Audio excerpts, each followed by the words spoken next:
Assalamualaikum warahmatullahi wabarakatuh. Perkuliahan daring hari ini kita masih melanjutkan pengembangan karir, yaitu mengenai tahap perkembangan karir. Ya, saya ulangi lagi bahan yang kemarin sampai sini ya, sampai karir awal, belum ke karir pertengahan atau karir akhir. Ya, saya ulangi lagi bahwa perkembangan karir adalah tahap, ya, di mana tahap pengembangan karir adalah menunjukkan fase atau tahap perjalanan karir seorang pegawai pekerja pada suatu organisasi, pada suatu atau suatu perusahaan.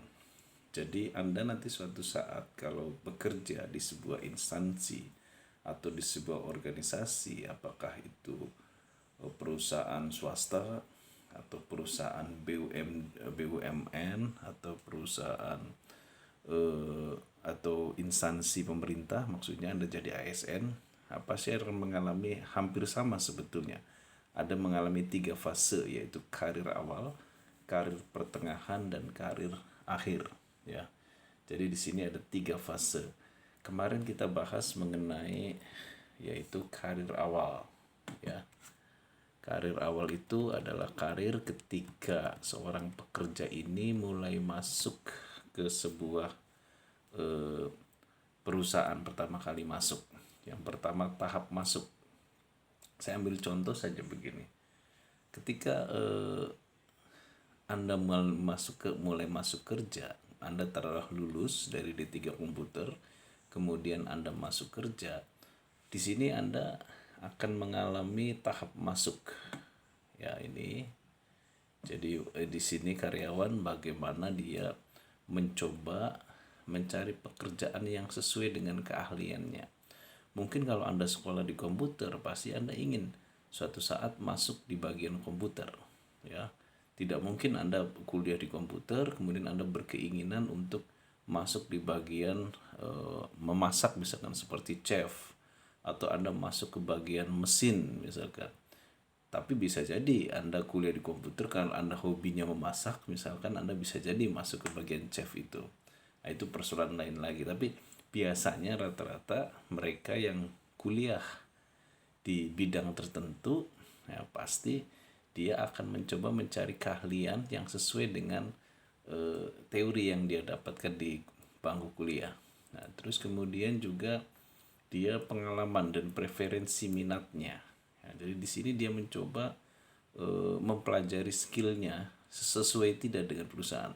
Nah, tentu di sini manajemen SDM mengapa ada pelatihan. Sebenarnya pelatihan itu ada pendidikan dan pelatihan kemarin yang sudah kita bahas. Intinya pada dasarnya adalah bagaimana menyesuaikan keahlian pekerja terhadap dunia kerja atau job description yang dihadapi di perusahaan. Nah, kemudian adalah tahap sosialisasi. Jadi ketika tahap pertama selesai, Anda sudah lihai dalam pekerjaan Anda sudah terbiasa di pekerjaan Anda, baru ada persoalan lain, yaitu bagaimana, yaitu tahap ini karyawan mencoba menjadi dia mulai berkenalan dengan teman-teman sejawatnya. Ya, mulai dia berkenalan, apakah itu atasan dia, apakah bawahan dia, ataukah dia sederajat dengan dia gitu kan. Nah, jadi di sini tahap sosialisasi itu dia mulai bersosialisasi dengan kawan organisasinya, kawan perusahaannya. Tentu di sini ada yang memiliki hubungan yang baik, mungkin juga bisa terjadi hubungan yang tidak baik. Makanya di sini perusahaan harus menjaga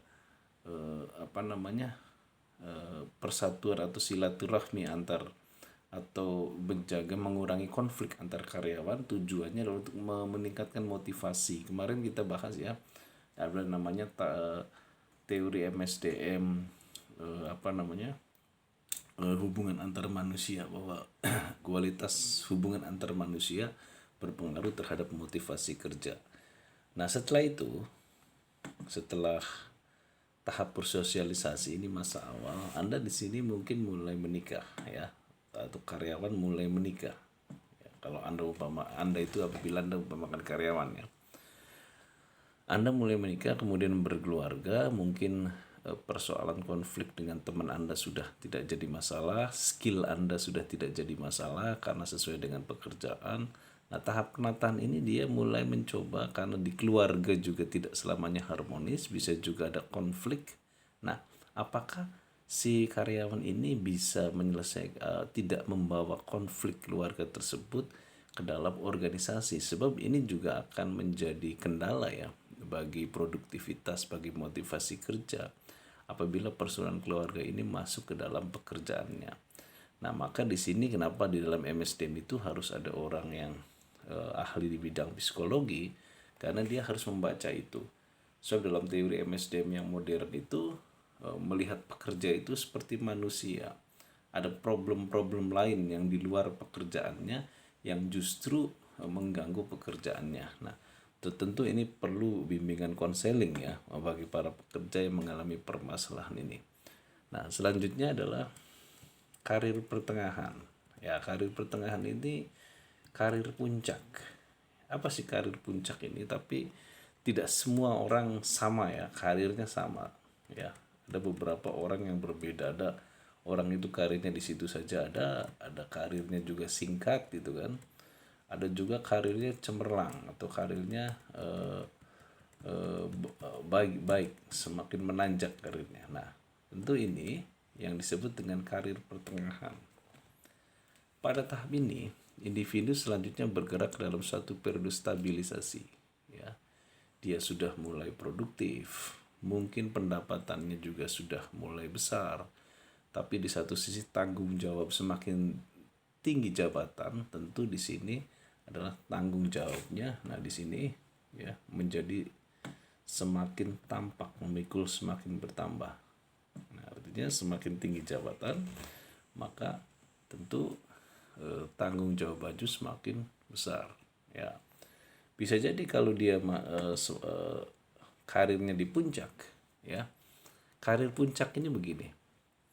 Karir puncak ini adalah karir di mana dia betul-betul dibutuhkan oleh perusahaan. Kenapa betul-betul dibutuhkan oleh perusahaan? Karena orang yang seperti dia misalkan pada masa karir puncak itu, perusahaan masih sulit lagi mencari orang seperti dia. Jadi ketika Anda di dalam perusahaan itu, orang yang seperti Anda itu adalah sulit dicari, ya, maka pasti perusahaan, supaya Anda itu jangan keluar dari perusahaan Anda, pasti perusahaan akan membayar Anda menjadi lebih besar. Nah, apalagi kalau seandainya si tenaga kerja atau karyawan ini dia juga diincar oleh perusahaan lain. Nah, maka nilai karyawan tersebut, nilai pekerja itu menjadi tinggi karena permintaan terhadap dia banyak ya. Jadi bukan di perusahaan itu saja, jadi dia punya daya tawar di sini. Ya. Daya tawar di sini. Nah, jadi di sini kan dia betul-betul dipertahankan di perusahaan. Tentu perusahaan akan memberi dia gaji yang besar, fasilitas yang besar, tunjangan yang besar dan sebagainya supaya dia jangan keluar di sini. Nah, kemudian namanya juga manusia, ada hukum alam, mulai tua mulai menurun produktivitasnya ya. Nah, penurunan produktivitas ini itu akan berpengaruh terhadap usia akan berpengaruh terhadap penurunan produktivitas ya. Maka di sini dia menjadi karyawan yang senior. Nah, tentu mungkin Anda pernah istilah mendengar ada karyawan dikaryakan ya. Artinya dia sebetulnya sudah pensiun, tetapi dia masih dibutuhkan oleh perusahaan, misalkan sebagai karena pengalamannya banyak ya, sebagai tutor atau sebagai pelatih atau sebagai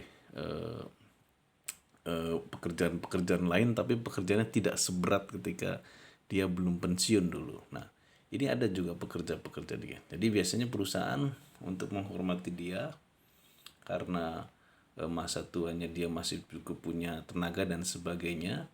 Nah, dikaryakan oleh perusahaan ya. Nah, itu adalah karir akhir. Jadi di karir akhir juga perusahaan harus menyiapkan tunjangan bukan pensiun ya kalau swasta, pesangon dan sebagainya. Nah itu, jadi ada di karir akhir. Nah, setelah itu eh, apa namanya eh, untuk masa pensiun ini adalah setiap perusahaan mungkin berbeda-beda ya. Jadi kalau di misalkan di PNS itu 58, tapi mungkin bisa jadi hakim agung sampai 70 tahun. Dosen guru besar itu sampai 70 tahun. Tapi ada juga tentara tempur 45 sudah pensiun, tapi kalau tentara yang berpikir mungkin lebih tua lagi dan sebagainya. Jadi semakin pekerjaan itu menggunakan tenaga, maka pensiunnya otomatis lebih muda.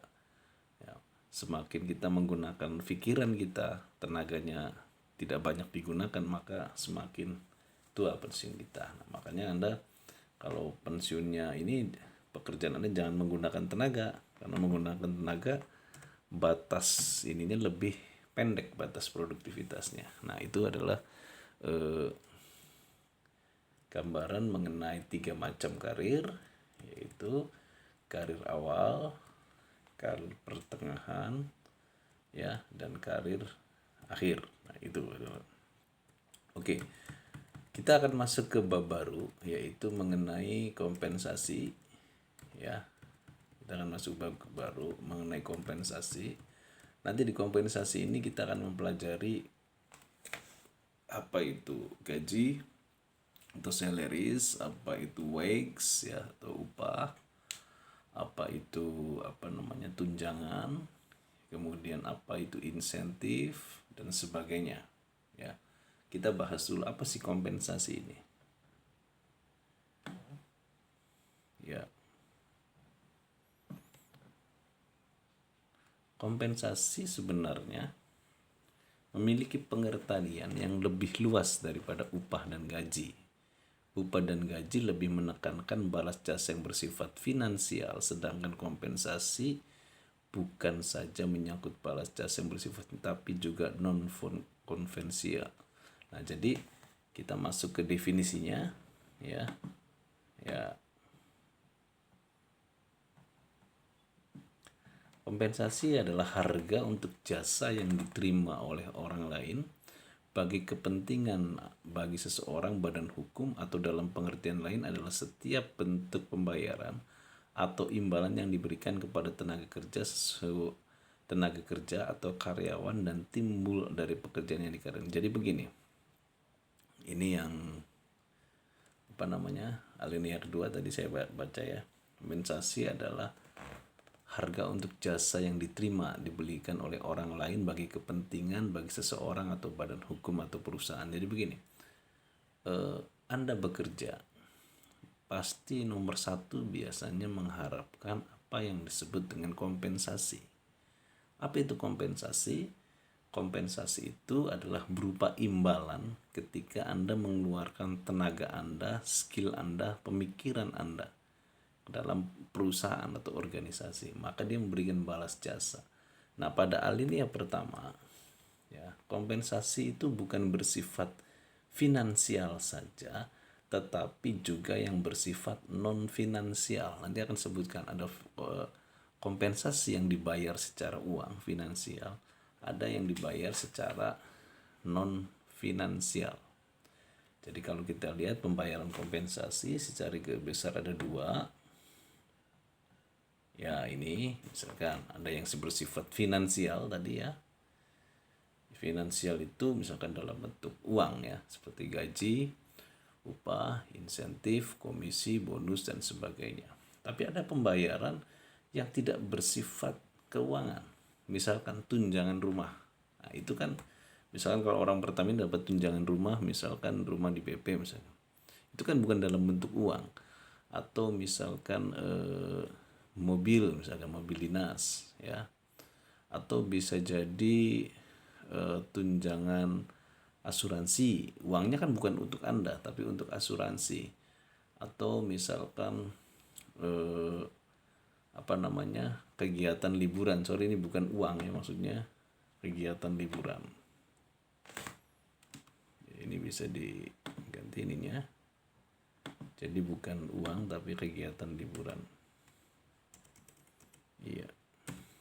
Jadi kegiatan liburan itu Anda sudah dibelikan tiket pesawat, hotel dan sebagainya. Nah, ini adalah yang bersifat non finansial ya.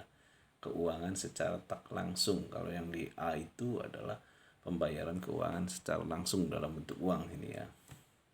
Nah, apa sih fungsi daripada perusahaan memberi kompensasi? Ada fungsi dan tujuan di sini ya. Oke, fungsinya adalah pemberian kompensasi pada karyawan. Kita bahas fungsinya dulu ya. Pemberian kompensasi pada karyawan pemberian kompensasi pada karyawan yang berprestasi akan mendorong mereka untuk bekerja lebih baik. Ini sebenarnya insentif namanya ya. Jadi insentif salah satu bentuk kompensasi adalah tujuannya adalah untuk memacu prestasi ya.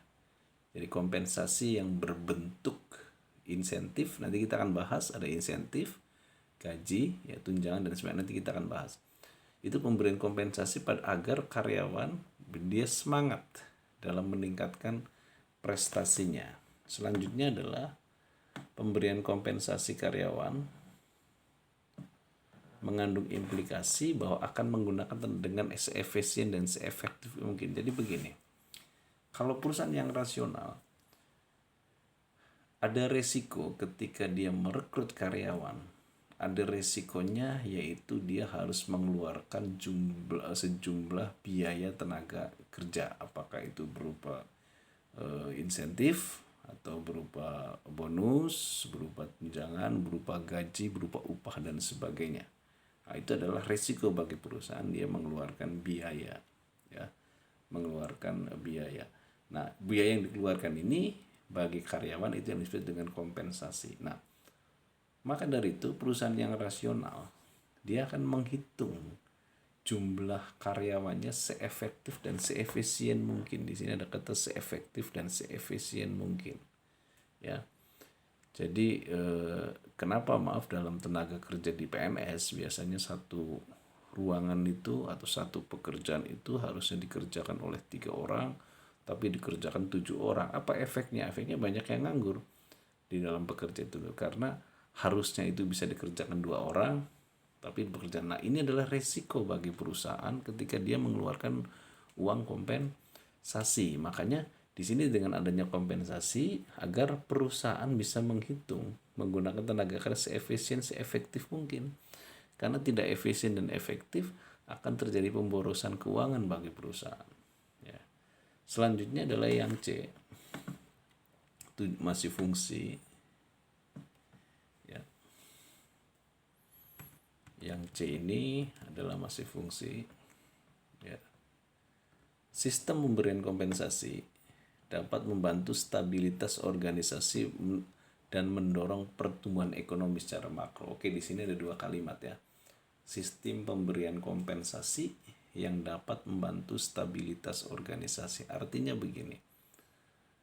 Perusahaan-perusahaan yang kompensasinya membayarnya stabil, maka perusahaan itu juga akan mengalami stabilitas dan dipercaya oleh karyawannya. Jadi ketika walaupun perusahaan itu tidak punya uang, tidak mendapatkan masukan, tapi perusahaan masih membayar kompensasi, dia masih percaya dengan perusahaan. Tapi kalau kompensasinya kadang dibayar, kadang tidak, maka pasti banyak karyawan yang tidak betah, maka akan mengganggu stabilitas organisasi. Itu yang maksud kalimat pertama. Nah, kalimat kedua, mendorong pertumbuhan ekonomi secara makro.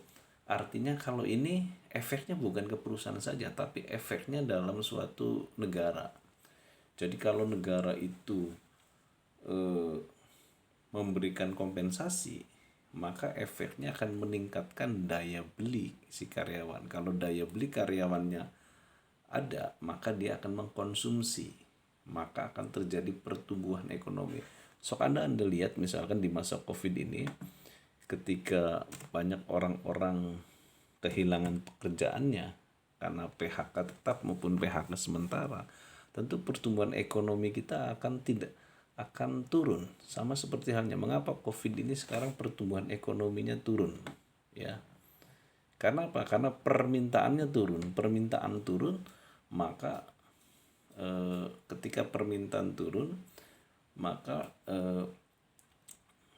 pendapatan yang diterima oleh perusahaan juga turun. Ketika pendapatan yang diterima oleh yang turun, maka dia tidak bisa membayar tenaga kerja.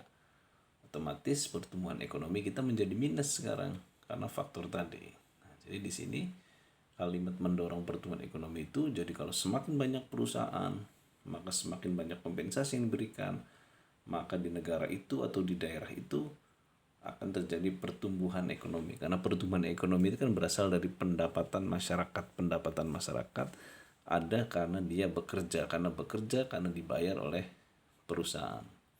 Nah, terakhir adalah 2 tujuan, yaitu memenuhi kebutuhan ekonomi karyawan. Oh, jelas ini ya. Jadi dengan adanya kompensasi adalah untuk memenuhi kebutuhan karyawan. Kenapa dia kerja? Karena untuk memenuhi kebutuhan sehari-harinya.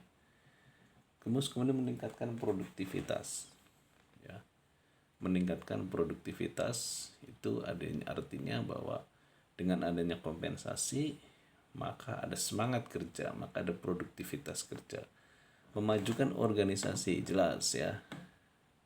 Kompensasi besar, ya, maka akan terjadi motivasi besar, produktivitas besar, maka organisasinya juga akan maju. Dan dia menciptakan keseimbangan dan keadilan bagi karyawan, ya.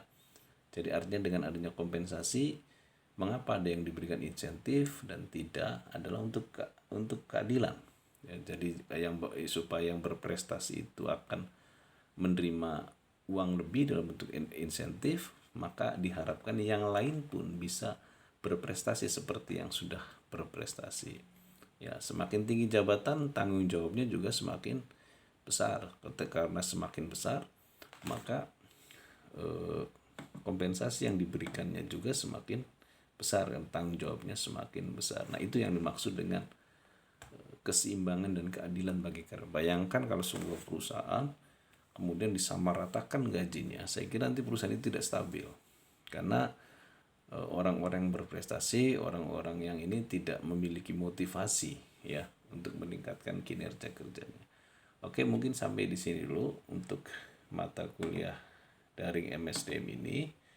Ya, kita sudah masuk tadi ke bab mengenai kompensasi, ya. Bab mengenai kompensasi. Ini barangkali ada mahasiswa yang ingin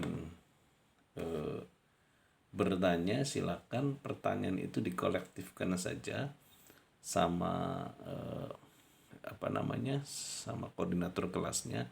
Nanti pertanyaan itu saya jawab nanti minggu depan, ya, ketika kuliah daring lagi. Jadi kalau bisa yang masuk ke WA saya itu dikolektifkan oleh koordinator kelasnya. Nanti dia yang kirimkan ke saya pertanyaannya. Nanti jawabannya tidak saya tulis, saya terangkan nanti di YouTube minggu depan, ya. Sampai di sini dulu. Wabillahi taufiq wa hidayah. Wassalamualaikum warahmatullahi wabarakatuh.